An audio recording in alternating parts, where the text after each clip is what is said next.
Shalom. Shalom. Puji nama Tuhan.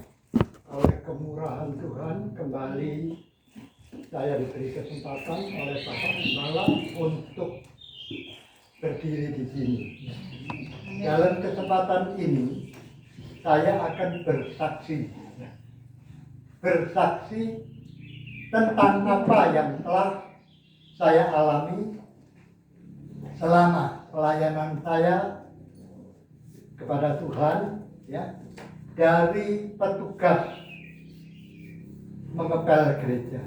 Apa kalau di sini kata mengepel itu membersihkan gereja, lantai gereja, ya. Itu tahun 72 saya lakukan, ya.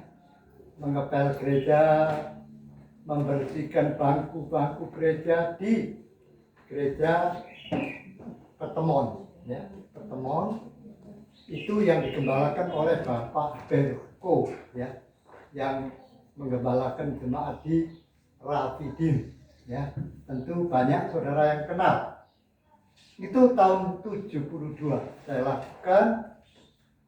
Terus seiring berjalannya waktu, maka saya dipercaya untuk memimpin pujian, ya. Walaupun saya tidak tahu not, tapi karena jemaat hanya 5 orang, maka memimpin pujian, ya, asal hafal lagunya boleh.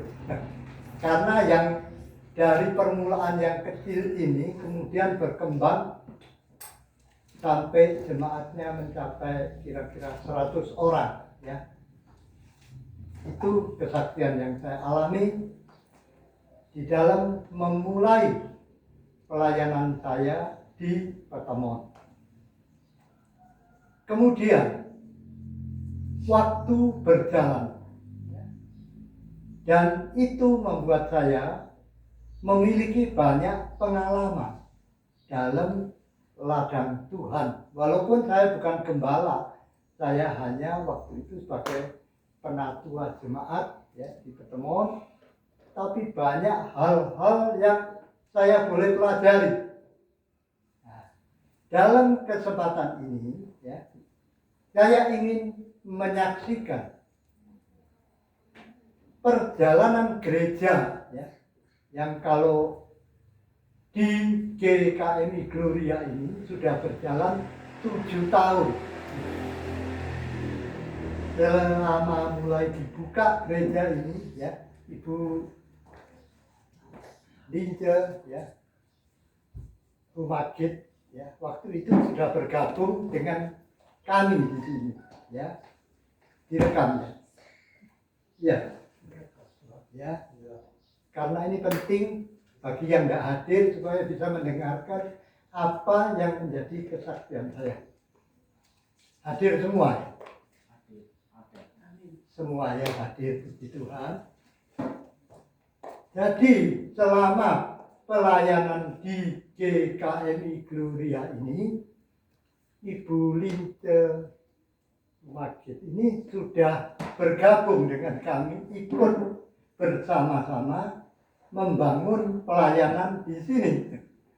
Ya, kalau beliau kemudian belajar melihat dunia kekristenan secara umum, kemudian oleh kemurahan Tuhan, beliau sekarang bersama suami Bapak Joni Taroreh, ya, itu kembali, ya, bergabung dengan kami, ya. Itu sebabnya saya bersuka cita. Ternyata beliau sekarang sudah melihat realita di dalam dunia kekristenan dimanapun, ya. Sehingga beliau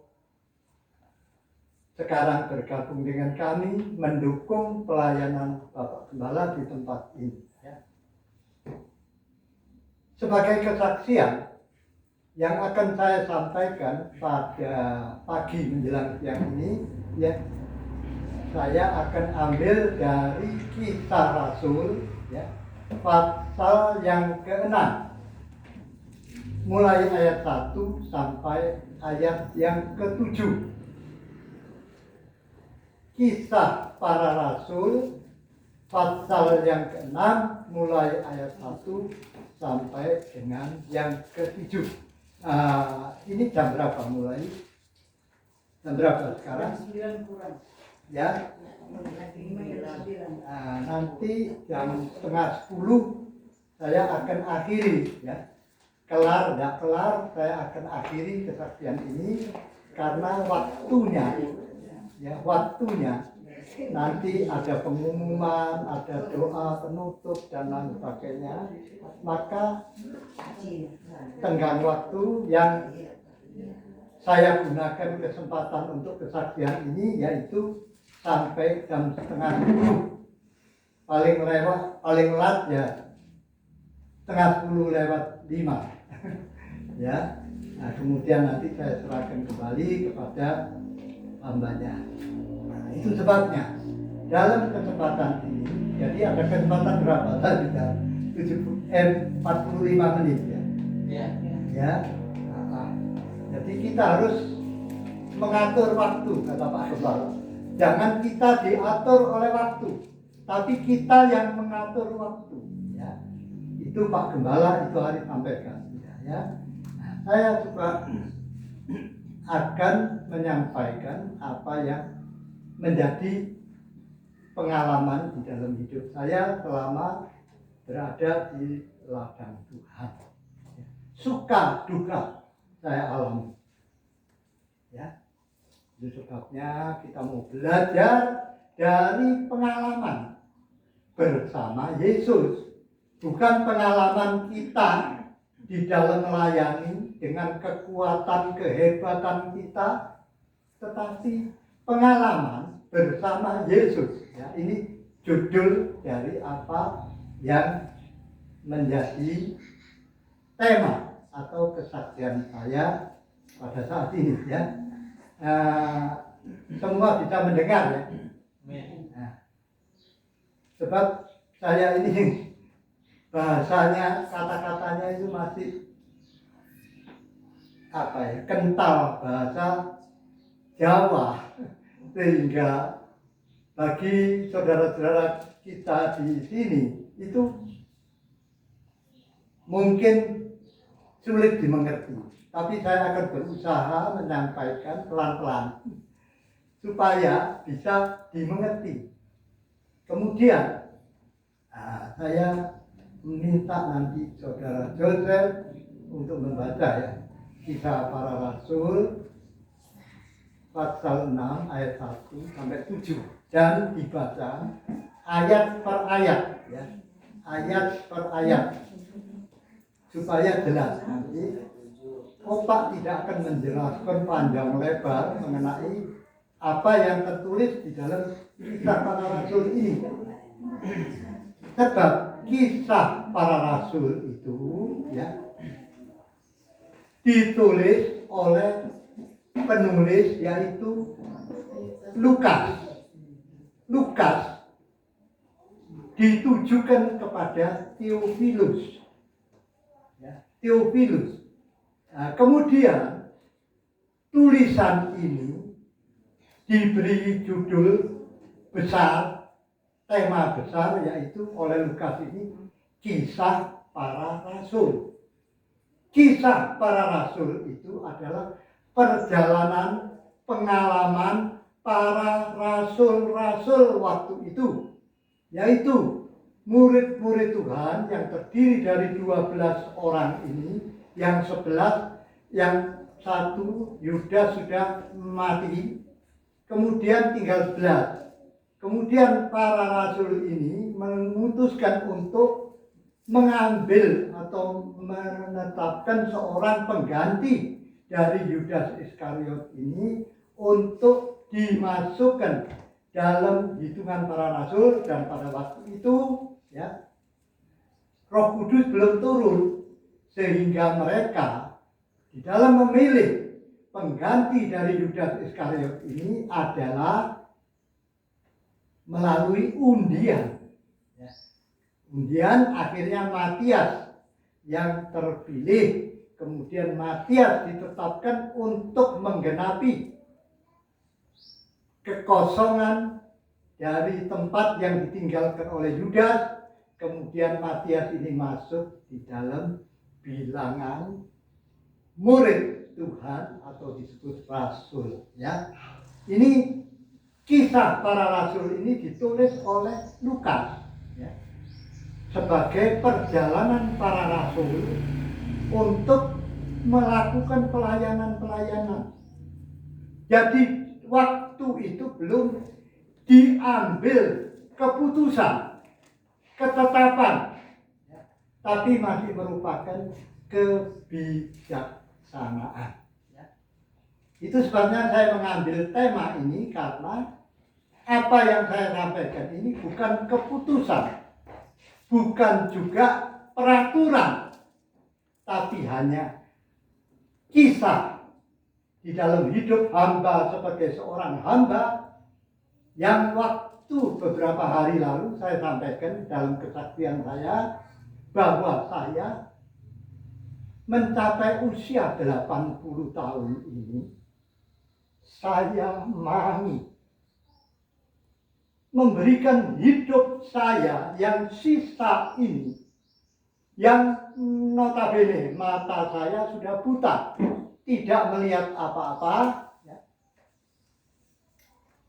Tetapi saya dengan kekuatan yang Tuhan telah berikan kepada saya untuk saya melakukan sesuatu yang berguna untuk kehidupan kita semua. Itu sebabnya saat ini saya mengambil tema ini, karena saya tahu bahwa tidak lama lagi saya akan meninggalkan dunia. Tetapi ada satu kesan yang saya mau tinggalkan kepada jemaat di GKMI Gloria ini, supaya kalian bersatu untuk bersama-sama bergandengan tangan untuk melayani Dia, Sang Juru Selamat kita yang telah mati. Berapa hari lagi kita akan mengingat sengsara daripada Juru Selamat kita, Yesus Kristus, yang telah Dia lakukan 2000 tahun lalu. Maka saat itulah kita boleh mengenang kembali betapa mahal korban yang Dia telah lakukan bagi kita. Itu sebabnya di dalam mengiring, melayani Dia, kita harus sungguh-sungguh memiliki satu komitmen untuk kita mau merendahkan diri. Seperti apa yang diajarkan oleh Bapak Gembala dalam Matius 11 ayat 25 sampai 30. Di situ dikatakan, Yesus berkata, marilah kepadaku hai kamu sekalian yang letih, lesu, dan berbeban. Undangan yang diberikan, kita mau merespon undangan itu dengan sungguh-sungguh. Terutama untuk anak-anak muda, supaya kalian di dalam melakukan panggilan dan pilihan yang telah Tuhan tetapkan atas kehidupan kalian, boleh kalian respon dengan sungguh-sungguh. Hidupmu adalah berguna, berarti, karena kalian memiliki hal-hal yang lebih dari para pendahulu-pendahulu kita. Itu sebabnya biarlah kita mau sungguh-sungguh berjalan di dalam lingkup daripada apa yang diajarkan kepada kita. terutama bagi saudara-saudara kita yang sudah lama mungkin tidak ke gereja,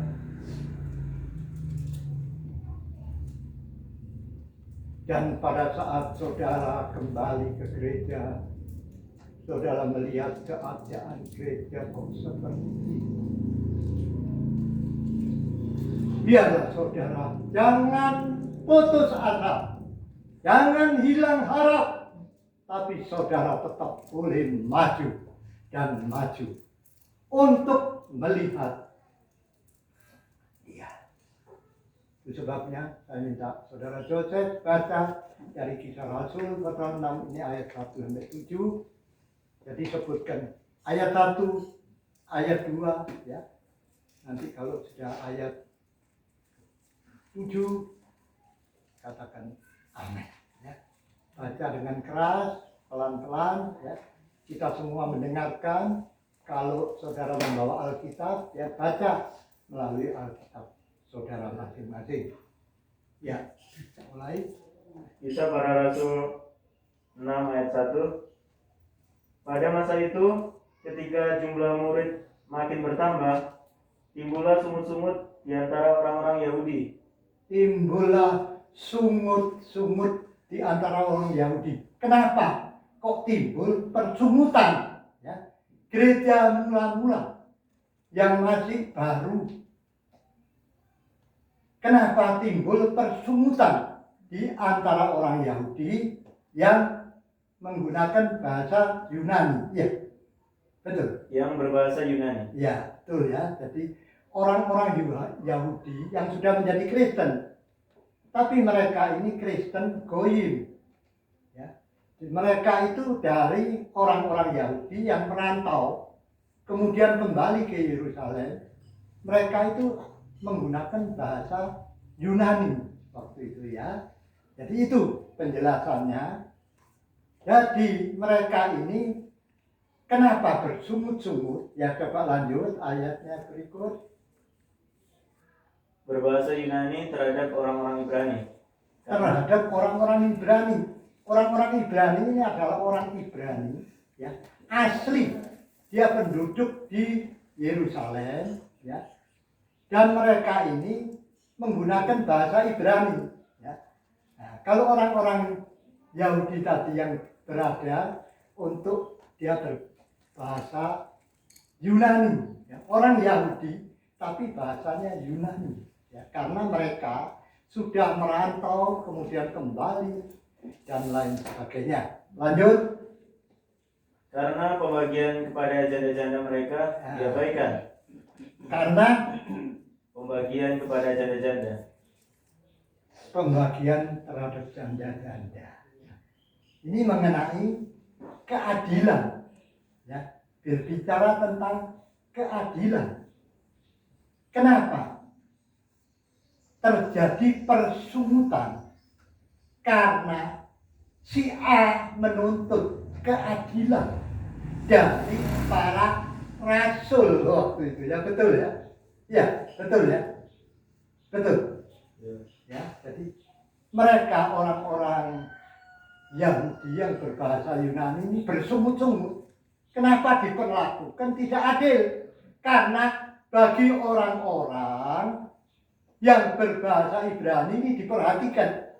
Bagi mereka orang-orang Yahudi, tapi karena mereka berbahasa Yunani, dianggap mereka itu sudah bukan lagi orang Yahudi. Ya, itu sebabnya kemudian terjadi perbedaan di dalam pembagian waktu itu terhadap janda-janda, sehingga mereka merasa diperlakukan tidak adil, sehingga mereka bersungut-sungut, alias mereka menggerutu. Ya, bahasa sininya ngomel. Ya, apa bahasa sininya apa? Ya, apa itu? Coba tolong dibantu saya bahasa Tomohon atau bahasa Manadonya apa bersungut-sungut. Iya, Ya itu ya. Kemudian kalau terjadi seperti itu, kita harus cari jalan keluarnya, solusinya. Ya, bukan terus biar mereka bersungut-sungut, iri dan lain sebagainya. Tetapi kita cari jalan keluarnya. Ya, betul. Supaya jemaat yang makin bertambah ini terjadi satu kerukunan, supaya tidak terus terpecah. Nanti kalau terjadi persungutan, maka jemaat yang makin bertambah banyak itu akan terjadi perpecahan golongan-golongan. Ya, yang satu golongan Yahudi yang berbahasa Ibrani, yang satu Yahudi berbahasa Yunani. Ya, itu tidak dikehendaki oleh para rasul. Sehingga cari jalan keluar yang terbaik. Seperti di sini, di GKMI Gloria ini, ya, berjalan selama 7 tahun, itu jemaatnya nggak ada tambah-tambah. Ya. Tapi oleh kemurahan Tuhan, pada tahun 2021 akhir itu, mulai ada pertambahan. Ya. Sehingga mulai bertambah dari jumlah hanya jemaat waktu itu cuma Bu Maria Kosakoi ya. Satu ya, betul ya Pak Gembala. Ada Pak Emil Kilis juga enggak, tetap beliau suka pindah-pindah. Wah, apa ya? Sorry, mata enggak lihat. Apa ini? Lilin enggak? Ya ini karena mata hamba tidak melihat ya. Saya mundur aja. Gitu. Boleh, enggak apa-apa. Enggak apa-apa. Pecah. Enggak. Nah, kemudian para rasul, 12 rasul ini mereka mencari jalan keluarnya. Ya. Jalan keluarnya bagaimana coba? Apa yang mereka lakukan untuk mencari jalan keluar atau bahasa kerennya solusi untuk masalah ini? Ya. Nah, kemudian baca lanjut. Ayat 2, berhubung dengan itu ke-12 rasul itu ya memanggil semua murid berkumpul apa? Dan berkata, Ya, kami tidak merasa puas karena kami melalaikan firman Allah untuk melayani meja. Nah, kami melalaikan firman Tuhan untuk melayani meja. Ya, betul. Melayani meja yaitu pelayanan urusan diakonia. Ya. Waktu itu belum diatur sehingga terjadi persungutan ini tadi. Nah, kemudian melalui kejadian ini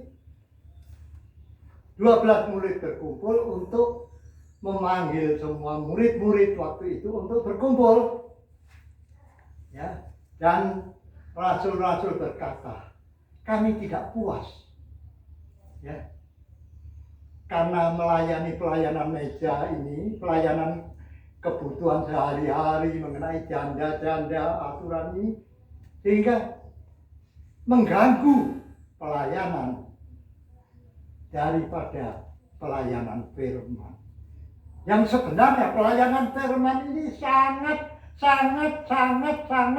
penting dibanding dengan urusan sehari-hari.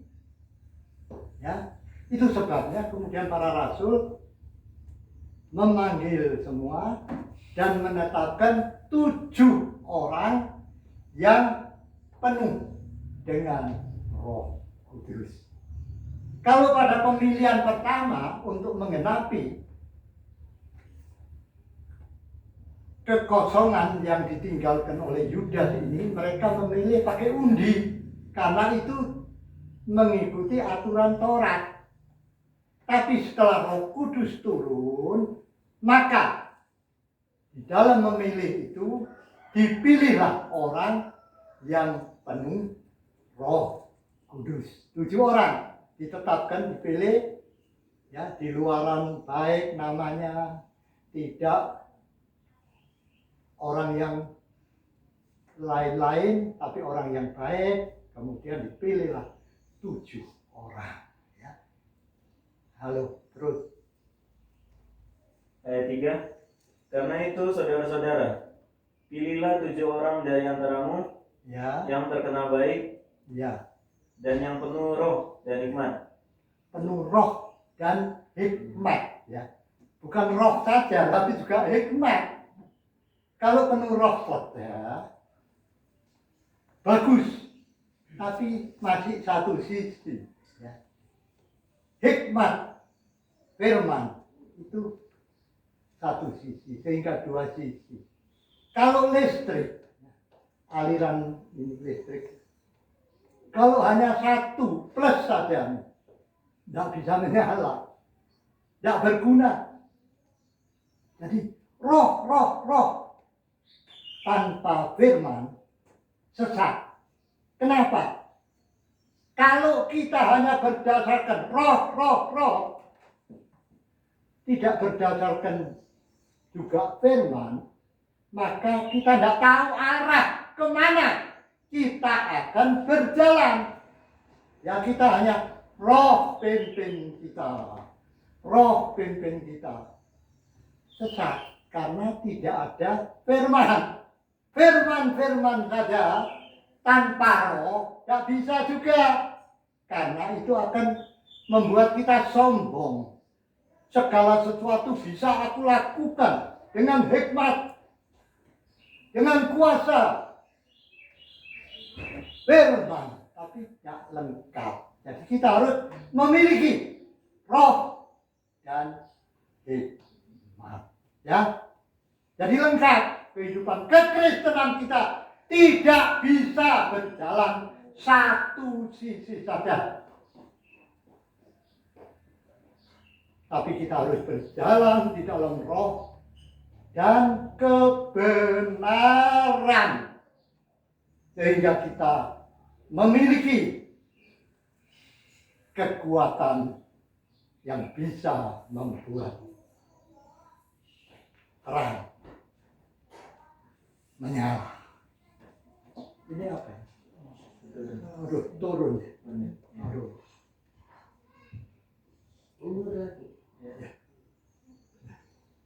Opa nanti jatuh. Ya. Nah, begitu, sehingga kita harus memiliki firman dan roh. Ada orang yang berkata, wah, pokoknya kita penuh roh. Tidak bisa. Kita penuh firman, memiliki pengetahuan banyak tentang firman. Tidak bisa. Waktunya apa? Habis belum? Masih ada?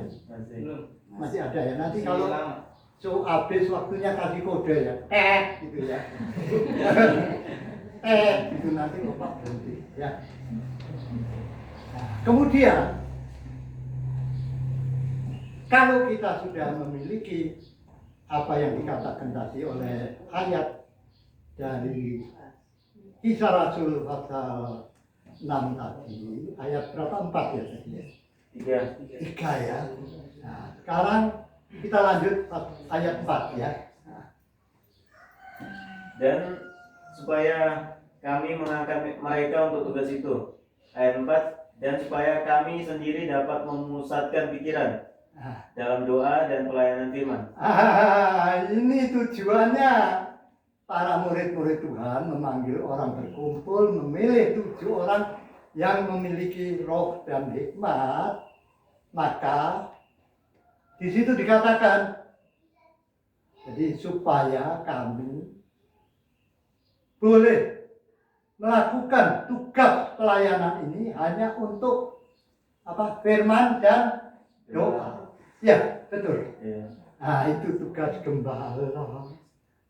Tugas gembala bukan urusan-urusan, kalau boleh saya katakan ecek-ecek ya. Urusan-urusan yang tidak penting, urusan-urusan mengenai iri, dengki dan lain sebagainya. Gembala tidak perlu mengurusi itu.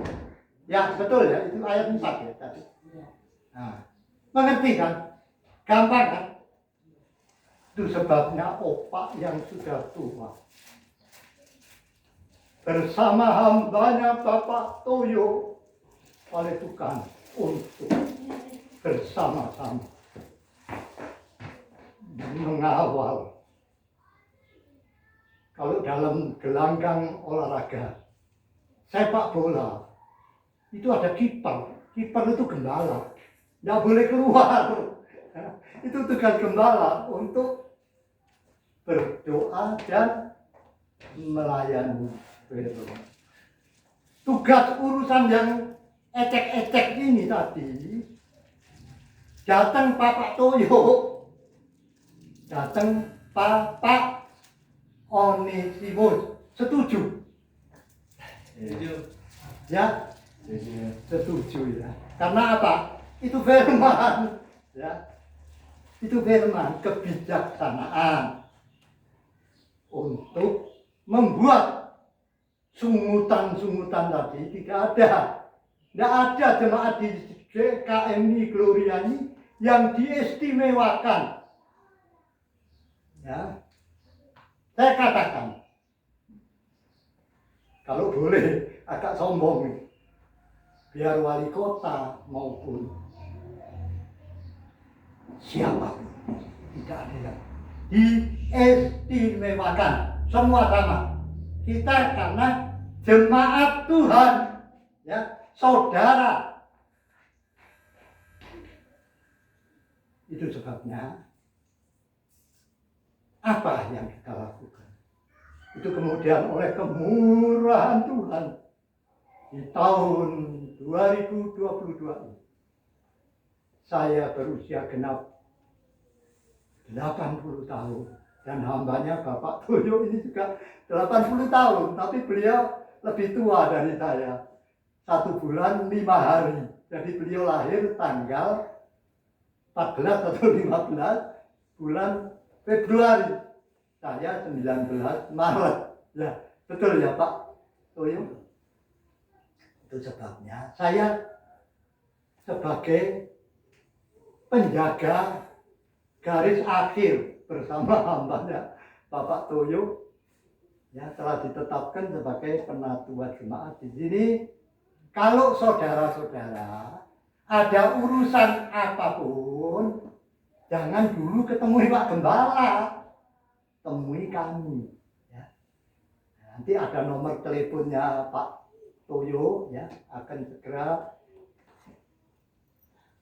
diberikan, ya. Kemudian nomor telepon saya. Kalau ada urusan-urusan yang ecek-ecek, katakan ecek-ecek, datang Pak kami. Nanti kami akan perbincangkan. Kalau nanti misalnya kami tidak bisa menangani, terpaksa kami datang kepada Pak Gembala. Pak Gembala ini bagaimana masalah ini? Itu seharusnya seperti itu, ya. Itu sebabnya saya mohon mulai hari ini tanggal 10 bulan April tahun 2022. Ini turun lagi. Mana medan? Ya, sini aman. Ya. Nah, kemudian kita bersama-sama bergandengan tangan, saling membantu. Sebab di gawang kita ini ada kiper, ada gelandang belakang atau back, ya. Itu tugasnya mengawal. Tapi di tengah ada gelandang tengah, gelandang depan, ya. Striker atau gelandang depan itu menyerang. Nah, jangan sampai gawang kita kebobolan. Ya, musuh kita siapa sih sebetulnya? Iblis kan? Ya. Dalam Efesus 6 kan dikatakan musuh kita bukan darah dan daging, tapi penguasa-penguasa di udara, pemerintah-pemerintah di udara, itu musuh kita. Bukan darah dan daging, bukan sesama jemaat. Nanti mukanya sih boleh tuh ketawa. Kaulah saudaraku dan kaulah saudariku. Ku kasih kau dengan kasih Tuhan. Oh haleluya. Ku kasih kau dengan kasih Tuhan. Ku lihat di wajahmu kemuliaan Raja. Ku kasih kau dengan kasih Tuhan. Tapi hatinya benci. Benci kita panganan. Itu bukan anak Tuhan. Ya? Bukan jemaat Tuhan. Tapi jemaat Tuhan adalah orang yang mau melakukan apa yang menjadi kehendak. Ya, tadi ayat 4 ya. Sekarang ayat 5 ya. Usul itu diterima baik oleh seluruh jemaat. Usul itu diterima baik oleh seluruh jemaat. Nah, ini usul, bukan suatu keputusan. Pak hanya usul. Dan usul itu pasti diterima baik oleh seluruh jemaat. Oke, setuju? Iya. Semua terima baik usulan ini? Oke. Ya, karena ini usulan, bukan keputusan. Pak Onesimus mengambil keputusan bahwa ini bukan hak saya, bukan mengambil keputusan. Keputusan ada di tangan Pak Gembala. Saya hanya mengusulkan bagaimana baiknya Pak Gembala kalau kita bentuk barisan yang akan memperkuat GKI Gloria. Ya, kita bersama-sama ada gelandang tengah, gelandang depan, masing-masing melakukan tugasnya dengan baik. Dan usulan itu diterima oleh jemaat. Kalau usulan itu tidak diterima oleh jemaat, bagaimana? Nah, Opak mengusulkan di dalam usia Opak yang ke-80 ini, ya, Opak sudah tidak bisa berbuat apa-apa. Hanya bisa memberikan pandangan usulan kepada Pak Gembala. Jaga domba-domba yang telah Tuhan percayakan kepada Pak Gembala untuk digembalakan. Seberapa banyak itu tidak penting. Mau 2, 3, 50, 100 atau 1000 sekalipun. Itu tidak penting. Yang penting kita melakukan tugas kita seperti apa yang Tuhan telah percayakan kepada kita.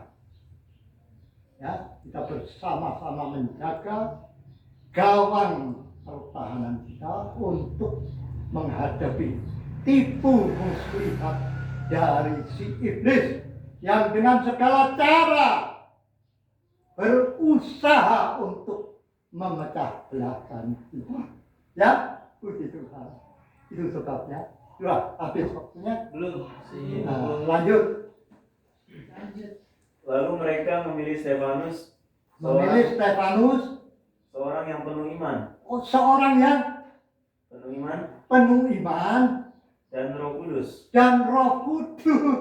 Ya, dia tidak bisa berjalan iman, tidak bisa. Harus penuh Roh Kudus. Ya. Nah, bagaimana cerita selanjutnya Stefanus ini? Dia akhirnya mati di rajam batu karena dia mempertahankan imannya kepada Yesus Kristus. Ya, sehingga dia di rajam batu. Yang waktu itu Saul atau Paulus ini masih bernama Saul, dia menjaga pakaian orang-orang yang melempari batu kepada Stefanus. Apa yang dilakukan Stefanus? Dia katakan, ampunilah mereka. Inilah pengampunan dari seorang Stefanus yang disebut sebagai orang yang penuh iman dan Roh Kudus. Nanti saya akan jelaskan kalau ada kesempatan lain mengenai Roh Kudus. Kenapa orang sering bertanya, kalau orang itu penuh Roh Kudus, kenapa bisa marah? Itu nanti ada ya versi lain. Tapi sekarang ini kita bahas ini aja dulu supaya nanti waktunya pas ya. Oke, masih ada berapa menit? 20. Ya, 20. 20. Wah, banyak. Puji Tuhan. Ya, jadi begitu. Kemudian coba lanjut. Disetujui ya. Dan kemudian memilih Stefanus ya, lanjut. Dan Filipus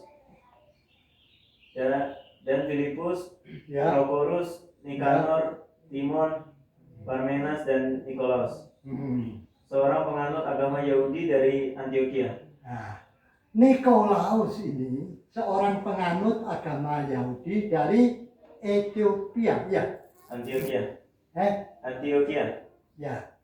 Jadi ini nanti nama Nikolaus ini ada. Padahal dipilih 7 orang yang penuh Roh Kudus.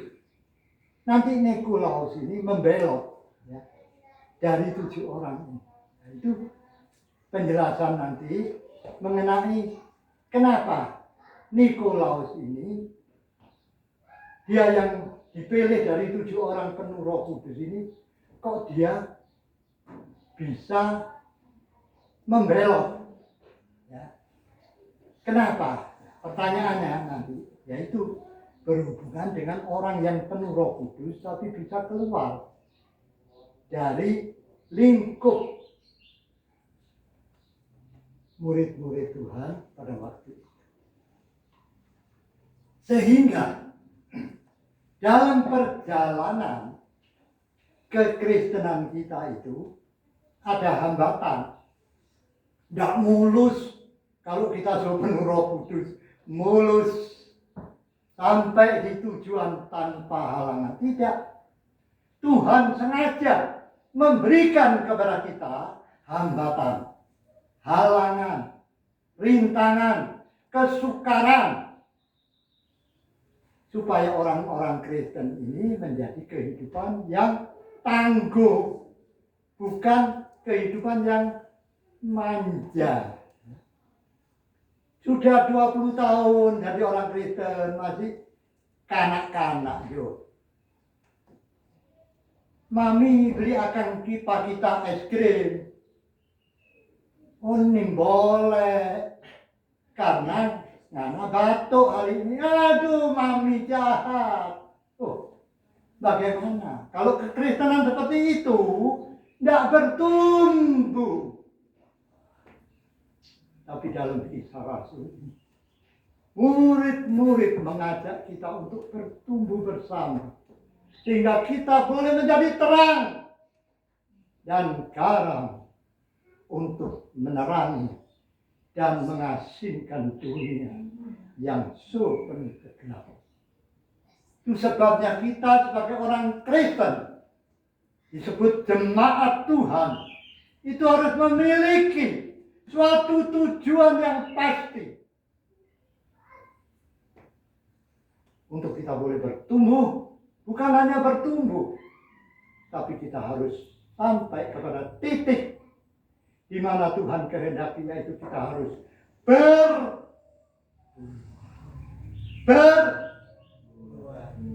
itu.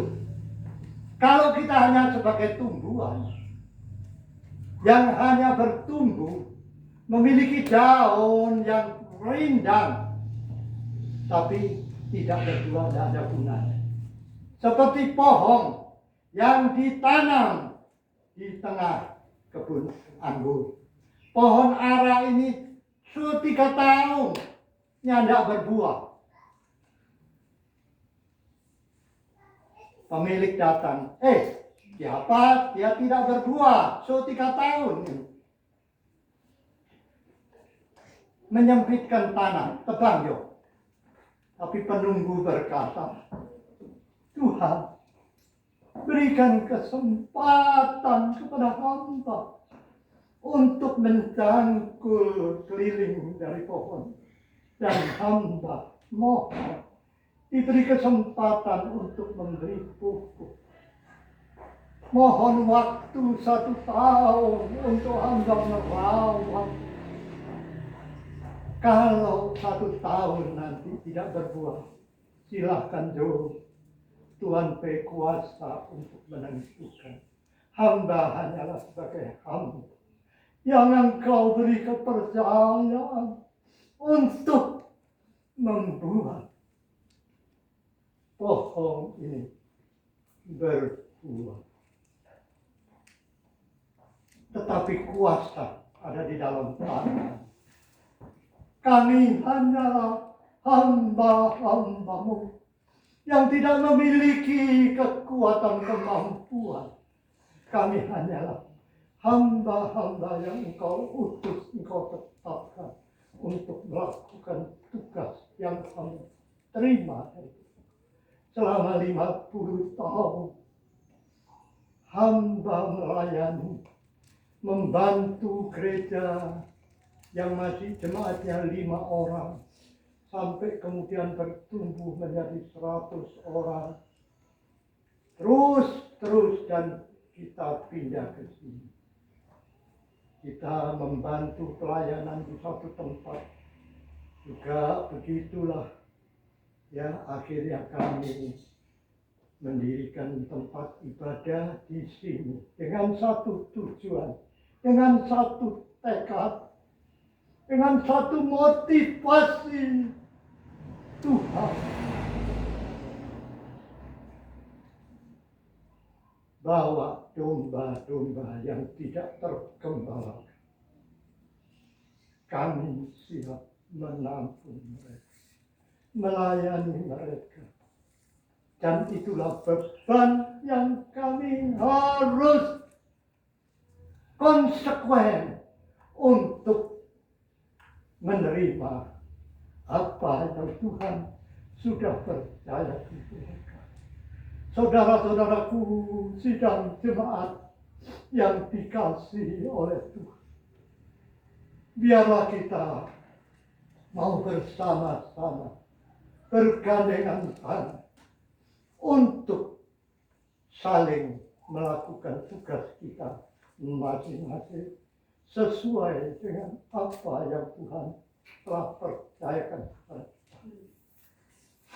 Saudara-saudaraku yang dikasihi oleh Tuhan, inilah wujud dari kesaksian hamba.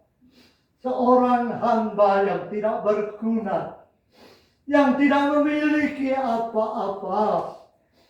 Namun saya bersaksi kepada saudara-saudaraku sekalian bahwa saya sudah selesai di dalam segala keinginan saya. Saudara-saudara kemarin yang ikut ke Laikipia, saudara melihat betapa usaha saya untuk pada saat naik mobil begitu sulit, harus dibawa oleh beberapa orang. Kalau turun juga seperti itu, membuat repot orang lain. Tetapi itu tidak membentikan, tidak membuat saya tidak melakukan sesuatu yang bisa saya lakukan. Saya hanya berdoa mohon kiranya jemaat yang dikasihi oleh Tuhan di dalam jemaat yang dipercayakan oleh hambanya kepada hambanya Bapak Gembala, untuk kita bersama-sama menjaga pertahanan kita dari serangan si iblis. Untuk kita boleh bertahan, menjaga gawang yang Tuhan sudah percayakan kepada kita, untuk kita tidak kebobolan. Kita bersama-sama dengan kekuatan apa Pak Gembala bisa menjaga pertahanan gawang ini kalau tidak ada yang membantu, yaitu back atau gelandang belakang. Tapi apa gunanya gelandang belakang jika tidak ada gelandang tengah dan gelandang depan? Itu sebabnya kita bekerja bersama-sama untuk mengawal gawang dari jemaat Glory. Tanpa saudara, kami bukan apa. Sebabnya, habis sudah belum? Ayat Joseph, 2 ayat lagi. ya, Ayat 6 dan 7. ya, sudah, Ayat 6. ya, Mereka itu dihadapkan kepada rasul-rasul, lalu rasul-rasul itu pun berdoa dan meletakkan tangan di atas mereka. ya, Ayat 7, firman Allah makin tersebar ya, dan jumlah murid di Yerusalem makin bertambah banyak. ya, Juga sejumlah besar imam menyerahkan diri dan percaya. Amin. iya. Inilah ya, akibat dari adanya persatuan, kebersamaan, maka terjadilah suatu yang luar biasa. Nah, ayat yang terakhir tadi saya minta kita baca bersama-sama ya. Nanti saudara-saudara ya, ayat ke-7 ya. Nah, berdiri, sambil berdiri kita baca bersama-sama apa akibat daripada kesatuan, maka terjadilah kekuatan. Bersatu kita teguh, bercerai kita runtuh, bercerai kita hancur. Oke, setuju? Baca ayat ke-7. Dan saya undang jemaat untuk masih berdiri dan saya serahkan kembali kepada Bapak Gembala. Itulah akhir dari kesaksian saya. Coba selesai, baca ayat ke-7. 2, 3. Firman Allah makin tersebar dan jumlah murid di Yerusalem makin bertambah banyak. Juga sejumlah besar imam menyerahkan diri dan percaya. Amin. Itulah yang terjadi setelah adanya persatuan. Kesatuan saling mendukung, jangan saling mempersalahkan. Kalau kena penalti kemudian ngana jo, siapa ngana berdiri di situ sehingga kena penalti. Sekarang bagaimana ini kalau begini? Kiper yang bertanggung jawab, ya berusaha untuk menyelamatkan gawang dengan segala kemampuan. Kalau sudah menghadapi penalti 12 pas, itu jaraknya ini tidak bisa dihalangi, maka kiperlah yang tertentu.